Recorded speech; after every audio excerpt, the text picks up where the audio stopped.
नमस्कार दोस्तों, मैं हूं राजन तिवारी और आप देख रहे हैं ज्योतिष मंत्र। आज के इस वीडियो में हम कुछ क्यूरीज जो है, कुछ हमारे दर्शक है, कुछ हमारे मित्र हैं, उनकी कुछ जो समस्या है उनका समाधान करने के लिए हम ये वीडियो बना रहे हैं। जिसमें सबसे ज़्यादा क्वेश्चन मुझे पूछे गए थे कि सब्जेक्ट वाइज एवरेज कैसे निकालते हैं, इस पर हम ध्यान देंगे। दूसरा, ओवरऑल एवरेज कैसे निकालते हैं, ये मैं आपको बताने वाला हूँ। फिर मार्क्स जो रेंज है उसको किस तरह से निकालते हैं, ये तीसरा हमारा क्वेश्चन था, सबसे ज़्यादा लोगों ने पूछा है। फिर इससे भी ज़्यादा जो लोगों ने पूछा वो ये है कि जो रेंज है, जो सीबीएसई ने रेंज दी है, उसको कैसे एडजस्टमेंट करते हैं, उसको कैसे आगे बढ़ाना है, कैसे पीछे लाना है, या जो पर्टिकुलर रेंज उन्होंने दी है उसमें अगर वो बच्चे नहीं आ रहे जितने उनको चाहिए तो किस प्रकार से लेके आना है। इस तरह के जो क्वेश्चन बहुत सारे लोगों ने पूछा है, उसको किस तरह से सॉल्व करते हैं ये मैं आपको बताऊंगा। और साथ ही कुछ लोगों ने पूछा है कि बेसिक और स्टैंडर्ड मैथमेटिक्स का कैलकुलेशन किस प्रकार से करना है। इन सभी क्वेश्चनों के आंसर मैं आज इस वीडियो में देने की कोशिश करूंगा, तो आप इस वीडियो को अंत तक जरूर देखिए।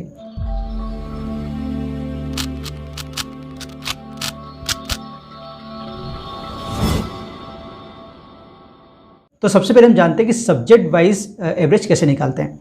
चलिए, जो आपके सामने अभी स्क्रीन दिख रही है उसके ऊपर मैंने सभी इंग्लिश, हिंदी, मैथ्स, साइंस और सोशल साइंस सभी के मार्क्स लिखे हैं। मेरे जो स्कूल में टोटल बच्चे, उनमें से कोई 10 बच्चों का लेके बता रहा हूँ, क्योंकि मेरे स्कूल में 162 बच्चे, उसका करूँगा तो बहुत टाइम लग जाएगा। आपको केवल समझाने के लिए मैं 10 बच्चे लिए। इन 10 स्टूडेंट के इंग्लिश के मार्क्स मैंने ये लिखे हैं और सबको मैंने क्या कर दिया, ऐड कर दिया। तो मेरे पास जो टोटल आया वो आया 515, ये टोटल आया। अब अगर मेरे को एवरेज निकालना है तो 515 को मुझे किससे डिवाइड करना पड़ेगा, 10 से, क्योंकि 10 स्टूडेंट को मैंने लिया है। आपकी इधर जितने भी बच्चे को उससे आप डिवाइड कर दोगे, यानी total of the marks gained by the student divided by the total number of student in your school, ठीक है, in your particular class. Okay, तो आपने 515 को अगर 10 से डिवाइड करते हो तो आता है 51.5। ये आपका आ गया average of the particular subject. तो इसी तरह से आप हिंदी, मैथ्स, साइंस किसी का भी निकाल सकते हो। तो ये तो होगा सब्जेक्ट वाइज एवरेज। अब मैं आपको ओवरऑल एवरेज बताता हूँ, ठीक है। तो फिर से देखिए, ये इंग्लिश के मार्क्स हैं पूरे, ये हिंदी के मार्क्स हैं, ये मैथ्स के मार्क्स हैं, ये साइंस के हैं और ये सोशल साइंस के मार्क्स हैं। और इनका टोटल मैंने यहाँ लिख रखा है, ठीक है, ये टोटल है सभी के। तो क्या करना ओवरऑल के लिए, मुझे इन सारे टोटल्स का टोटल कर देना है, यानी जितने भी टोटल्स हैं ये सारे इंग्लिश, हिंदी, इनके टोटल मार्क्स को फिर से ऐड कर देना नीचे की तरफ। अगर ये ऐड करोगे सभी को तो आपका आंसर आएगा 2819। मतलब मेरे कैलकुलेशन है उसके हिसाब से 2819, आपके हिसाब से कुछ और आएगा। 2819 डिवाइडेड बाय कितने सब्जेक्ट हैं आपके पास, 5 सब्जेक्ट है, तो 6.38। अगर ये टोटल है तो आप 5 से डिवाइड कर दीजिए, ठीक है। 5 से डिवाइड इसलिए कर रहे हैं क्योंकि 5 सब्जेक्ट का हमने लिया है, तो 56.38 ये आपका एवरेज आ रहा है, ओवरऑल एवरेज। इस एवरेज में आप कुछ भी प्लस माइनस नहीं कर सकते हो, क्योंकि बोर्ड ने बोला है कि ये जो एवरेज है 5 सब्जेक्ट का जो एवरेज आएगा टोटल एवरेज, उसमें आप कोई भी प्लस माइनस नहीं कर सकते हो। लेकिन जो पर्टिकुलर सब्जेक्ट का सब्जेक्ट वाइज एवरेज है, जैसे अभी इंग्लिश का मैंने आपको बताया था 51.5, ये जो बताया था, इसमें आप +2 -2 कर सकते हो, यानी इसमें अगर आपको नंबर बढ़ाना है तो बढ़ा सकते हो, कम करना है तो कम भी कर सकते हो। इसी टाइप से हिंदी, मैथ्स, साइंस और सभी में पर्टिकुलर, यानी कि सब्जेक्ट वाइज अगर आप एवरेज को कम ज़्यादा करना चाहते हैं तो कर सकते हो। लेकिन जो 5 सब्जेक्ट का ओवरऑल एवरेज है उसमें से आप कुछ भी प्लस माइनस नहीं कर सकते, ठीक है। तो ये पहले 2 क्वेश्चन क्लियर हुए। अब तीसरे क्वेश्चन की तरफ चलते हैं। तीसरा क्वेश्चन था कि हम मार्क्स रेंज कैसे निकाल सकते हैं। तो आपके सामने जो विंडो है उसमें मार्क्स, जो ये वाली ऊपर वाला टेबल है, ये बोर्ड ने आपको दिया होगा। सभी स्कूल में बोर्ड ये वाला जो टेबल है वो दे रखा है, यानी कि marks range less than 26 to 40, 40 to 50 like this. और ये नंबर ऑफ स्टूडेंट का परसेंटेज है, ये परसेंटेज दे रखा है उस साल का, जबकि मेरा ये बेस ईयर था। बेस ईयर मेरा था 2019 मेरा बेस ईयर था, और उस समय 163 स्टूडेंट मेरे स्कूल में थे। तब के लिए ये पूरी टेबल उन्होंने दी है। उस टेबल के हिसाब से मुझे इस साल की टेबल बनाना है। तो पहले तो मैं ये पता करूँ कि उस साल के टेबल के हिसाब से मेरे कितने बच्चे किस रेंज में आना चाहिए, ठीक है। इसके लिए मुझे करना क्या पड़ेगा कि ये जो 2.45 दे रखा है ये परसेंटेज है, इस परसेंटेज के हिसाब से इस साल के बच्चे का नंबर निकालना मुझे कि इस पर्टिकुलर ब्रैकेट में कितने बच्चे आएंगे।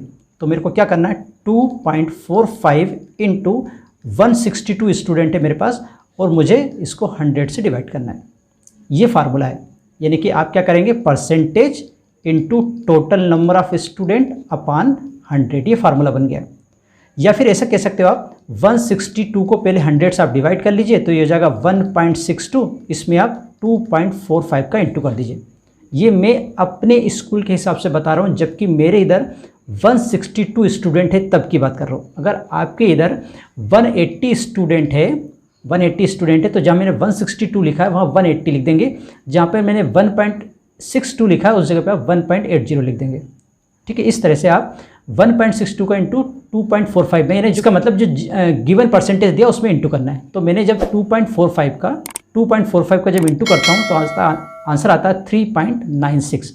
3.96 को मैं अगर राउंड ऑफ करता हूँ तो कितना आता है 4, तो मैंने यहाँ लिख दिया 4। ठीक है, ये 4 का। इसी टाइप से 1.1657 का इंटू भी वही करूँगा मैं किसमें, 1.62 में, तो मेरा आंसर आएगा 26.84। तो ये मेरे को 27 लिखना है। इसी टाइप से मैंने सारे निकाल लिए जो मुझे चाहिए।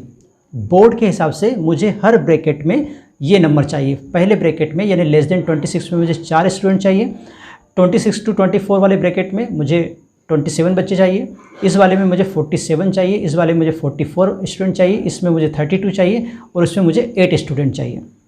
लेकिन जब मैंने अपने स्कूल के बच्चों का कैलकुलेशन किया कि कौन कितने नंबर लेके आ रहा है, तो मुझे पता चला कि उसमें कुछ वेरिएंस आ रहा है। देखिए यहाँ पे जो 0 to 26 है, मतलब लेस देन 26 वाले बच्चे, उसमें केवल 3 बच्चे आ रहे हैं, जबकि मुझे चाहिए 4 बच्चे। ठीक है, इसी टाइप से दूसरे में गए तो एक ज़्यादा आ रहा चाहिए 27, लेकिन आ रहा है 28। फिर 47 मुझे चाहिए थे, लेकिन इधर आ रहा है ओनली 46, एक कम आ रहा है। यहाँ पे मुझे 44 चाहिए, लेकिन यहाँ पे आ रहा है 46, मतलब 2 ज़्यादा आ गए। इधर मुझे 32 चाहिए, लेकिन यहाँ पे मुझे 31 लाना है। ठीक है, और यहाँ पे कितने 8, तो 80 स्टूडेंट चाहिए।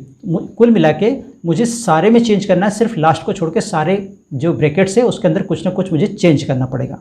ठीक है, अब ये चेंज कैसे करना है वो मैं आपको बताता हूँ। ठीक है, यही क्वेश्चन सबसे ज़्यादा लोगों ने मुझसे पूछा था। अब ध्यान से इसको देखिए, यहाँ पर है 3 स्टूडेंट मेरे पास, चाहिए मुझे कितने 4। तो मैं क्या करूँगा, इस 28 में से एक स्टूडेंट इधर ले आऊँगा। ठीक है, अब 28 में से एक मैंने इधर लाया तो यहाँ मेरे पास कितना बचा, यहाँ बचा मेरे पास 27, और मुझे 27 चाहिए भी थे। तो मतलब मुझे ये मेरे 2 ब्रैकेट क्लियर हो गए, ये मेरे 2 ब्रैकेट क्लियर हो गए। अब देखिए यहाँ पे मुझे चाहिए 47 बच्चे, जबकि मेरे पास कितने हैं 46, और इधर 44 बच्चे हैं, लेकिन मेरे पास है कितने 46। तो पहले तो मुझे क्या करना पड़ेगा, एक बच्चा इधर देना पड़ेगा। ये मैंने एक बच्चा इधर दिया।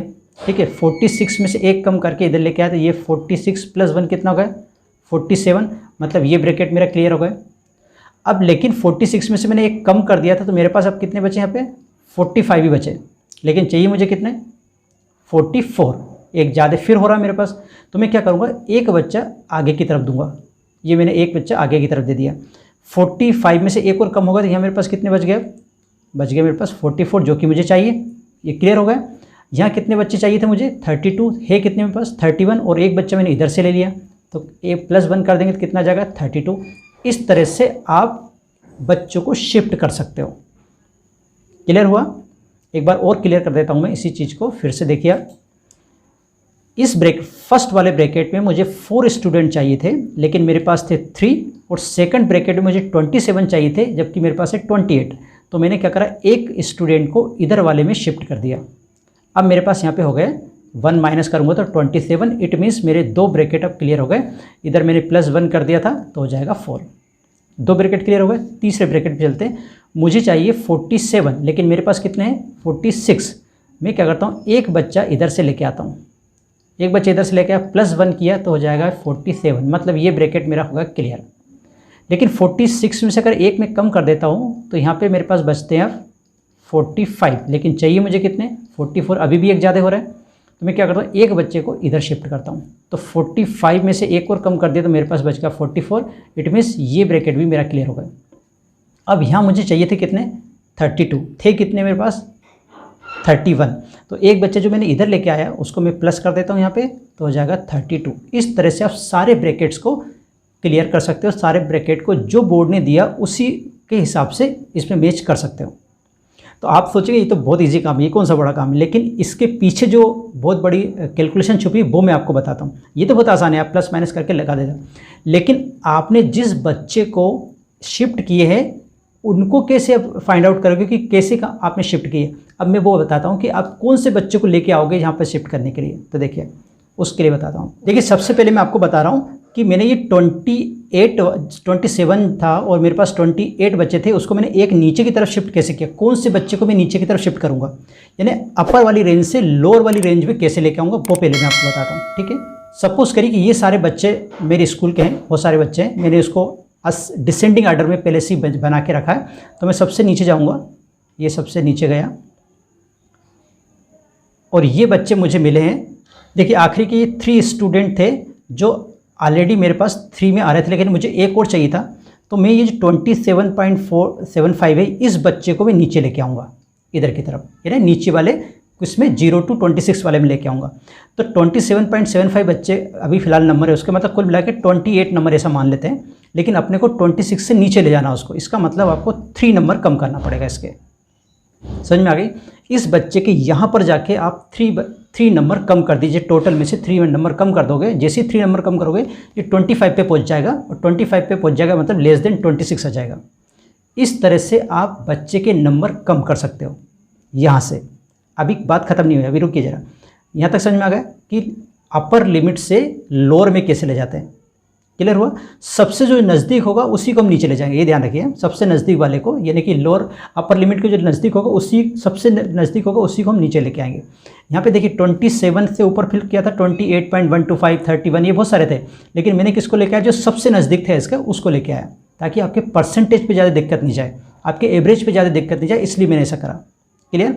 अब दूसरा देखिए, सपोज़ करिए ये मैंने यहाँ पे क्या करा था, ये 46 यहाँ स्टूडेंट थे, इस 46 को मैंने क्या करा था, एक आगे ले गया था, 46 वाले को आगे की तरफ, यानी कि 50 to 60 वाले से मैंने क्या करा था, 60 to 70 वाले में ले गया था। तो वो कैसे ले जाते हैं वो देखिए आप। 59 वाला जो बच्चा है, इस बच्चे में +2 करके मैं क्या कर दूंगा, इसको 61, जैसे ही 61 होगा वो इस कैटेगरी में आ जाएगा, 60 to 70 वाली कैटेगरी में, और वो आगे वाले रेंज में पहुँच जाएगा। इस तरह से हम पिछली रेंज को और अगली रेंज को कैसे शिफ्ट करते हैं, ये आपने सीख लिया होगा। ध्यान रखिए, मैं 2 चीज़ें आपको क्लियर कर देता हूँ यहाँ पे। एक है सपोज करो 50 to 60, और एक है आपके पास 40 to 50। अगर आप किसी बच्चे को कम की तरफ ले जा रहे हैं तो ये वाली रेंज को आपको देखना है, और अगर आप ज़्यादा की तरफ ले जा रहे हैं तो ये वाली रेंज को देखना है। ठीक है। अगर आप 40 से 50 वाले को 26 वाली रेंज में ले जाना है तो आप 40 से जस्ट नीचे वाले लोगों को देखना शुरू कर देंगे, जो सबसे लास्ट में जाएगा उसी को अपन शिफ्ट कर देंगे।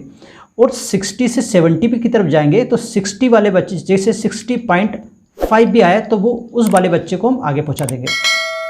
ठीक है। इस तरीके से हम इसका कैलकुलेशन कर सकते हैं, लेकिन अभी बात ख़त्म नहीं हुई है। यहाँ तक तो आपने कर दिया, आपने फाइनल शीट में तो बच्चे के नंबर चेंज कर दिए, लेकिन ये बताइए कि आपने ये 2 नंबर या 3 नंबर या 1 नंबर जो कम या ज़्यादा किए वो कहाँ से किए हैं? आपने पीटी से किए हैं, आपने टर्म से किए हैं, या फिर आपने प्री बोर्ड से किए हैं? तो आपको ये भी ध्यान रखना पड़ेगा। तो आप देखिए आगे, जैसे ये देख रहे हैं आप, टर्म PT1 का स्कोर कार्ड है ये। इसमें सपोज करिए ये बच्चा है 8 नंबर लेके आया है, इस 8 नंबर को मैंने वहाँ पर क्या करा है, बच्चे का 2 नंबर इंक्रीज़ किया है, तो मुझे इस स्कोर कार्ड में आके यहाँ पे 10 नंबर लिखना पड़ेगा। अदरवाइज जब ये चीज़ें मैं बोर्ड में सेंड करूँगा उस समय वो आपकी गलती को यहाँ पकड़ लेगा, और हो सकता है आपके ऊपर पेनल्टी भी हो जाए, हो सकता है बच्चे की रिज़ल्ट पे भी दिक्कत आ सकती है। तो आप क्या करेंगे, जो भी कुछ चेंज कर रहे हैं, जहाँ से भी चेंज कर रहे हैं, उस पर्टिकुलर डॉक्यूमेंट्स में भी आपको चेंज करना पड़ेगा। अभी सपोज करिए आपने टर्म 1 में, अभी आपने PT1 में इसको चेंज किया था। मान लीजिए आप PT1 से नहीं, आप टर्म से चेंज कर रहे हैं, तो मैं आपको टर्म वाला खोल देता हूँ। ये टर्म का कोई स्कोर कार्ड है। इस स्कोर कार्ड में आपने कहीं किसी जगह पे किसी बच्चे के नंबर कम किए, सपोज करिए किसी बच्चे के नंबर आपने कम किए। यहाँ पे लिखा है बच्चे का ओवर, यहाँ पे जो टोटल लिखा है आउट ऑफ 80, वो कितना लिखा है, 60 मार्क्स लिखा है, लेकिन आपने इसके 2 मार्क्स कम कर दिए, तो कितना हो गया, 58। तो आपको यहाँ पे 58 लिखना है, ना कि 60, क्योंकि 60 वाली चीज़ अगर आप बोर्ड में भेज दोगे तो फिर दिक्कत हो जाएगी। तो आपको यहाँ पे जाके चेंज करना है। ठीक है, ये होगा। इसी टाइप से अगर आप प्री बोर्ड में कोई चेंज कर रहे हैं तो प्री बोर्ड वाला आप ओपन कर लीजिए, है ना। प्री बोर्ड वाला जो आपका स्कोर कार्ड है उसमें उस बच्चे का, पर्टिकुलर बच्चे का जो भी चेंज करना वो चेंज कर दीजिए। चलिए, आपने स्कोर कार्ड में तो चेंज कर दिए, ठीक है। सबसे पहले आपने जो रेंज थी वहाँ पे चेंज करे, रेंज के बाद जो टोटल थे सभी सब्जेक्ट के वहाँ पे आपने चेंज किए। इसके बाद फिर पर्टिकुलर एग्ज़ाम में गए आप, PT1 में अगर चेंज था तो वहाँ पे चेंज कर दिए, टर्म में अगर चेंज था तो वहाँ कर दिए, प्री बोर्ड में अगर कोई चेंज था तो वहाँ पर भी आपने कर दिए। लेकिन प्री बोर्ड में अगर आप चेंज कर रहे हो तो ज़ाहिर है आपको कापीज़ देखनी पड़ेगी। भाई मान लीजिए यहाँ पे तो आपने 25 की जगह 22 लिख दिया, लेकिन कापी में 25 ही लिखा हुआ है। अगर वो वेरीफाई हो गया तो वहाँ दिक्कत चली जाएगी। तो आपको कापी में भी जाके उसको चेंज करना है। बच्चे के नंबर आपने बढ़ाए हैं तो आप कहीं ना कहीं जाके उसके नंबर इंक्रीज़ कर दीजिए। अगर आपने कम किए हैं तो किसी बात पे नंबर काट दीजिए और उसको कम करिए। ऐसा नहीं होगा कि आपने एक डॉक्यूमेंट्स में चेंज कर दिया और बाकी वैसे ही छोड़ दिया, जब उसका वेरिफिकेशन होगा उस समय आप पकड़ा जाओगे। तो ऐसा नहीं करना है, कापी में भी चेंज करना है। ठीक है, इस बात का आपको ध्यान रखना है कि जो भी आप चेंज कर रहे हो वो सारे डॉक्यूमेंट्स में चेंज होना चाहिए, तभी वो वैलिड होगा। अदरवाइज़ वहाँ पर जाके लास्ट में जाके आपका जो रिज़ल्ट है वो रुक जाएगा और आपके ऊपर कोई भी कार्रवाई हो सकती है। तो इस बात का आपको बहुत ध्यान देना है। तो चलिए, मैंने अभी तक 4 क्वेश्चनों के आंसर दे दिए हैं। मुझे लगता है कि आपको अच्छी तरीके से समझ में आया होगा। ठीक है, अब बात करते हैं स्टैंडर्ड और बेसिक मैथमेटिक्स की। तो देखिए, मैंने इसके लिए भी एक फार्मूला बना लिया है, लेकिन क्योंकि पिछला जो वेबिनार हुआ था जिसको कि CBSE के ऑफिशियल से उन्होंने लिया था, उसमें उन्होंने बाकायदा बोला है कि अभी आप इस बात के लिए रुक जाइए, यानी कुछ लैंग्वेजेस के लिए बोला था और स्टैंडर्ड और बेसिक मैथमेटिक्स के लिए उन्होंने कुछ नए गाइडलाइन लेके आ रहे हैं, वो कुछ नई तरीका लेके आ रहे हैं, तो उनको आ जाने दीजिए। इसके बाद मैं आपको वीडियो बना के बता दूंगा कि उसका कैसे करना। वैसे अभी भी है मेरे पास, लेकिन वो अपने हिसाब से मैं चाहता हूँ कि जब तक बोर्ड उसको क्लियर नहीं कर दे तब तक अपन उस पर नहीं चलते हैं। ठीक है, तो कैसा लगा आपको वीडियो और इसमें दी गई जानकारी? अगर इसमें भी किसी प्रकार की कोई आपको प्रॉब्लम आती है तो कमेंट्स करके आप मुझसे ज़रूर पूछिएगा। मुझे आपके कमेंट्स का इंतजार रहेगा। आज के लिए बस इतना ही, मिलते हैं नए विषय के साथ। तब तक आप रहिए खुश और मुझे दीजिए आज्ञा। जय हिंद।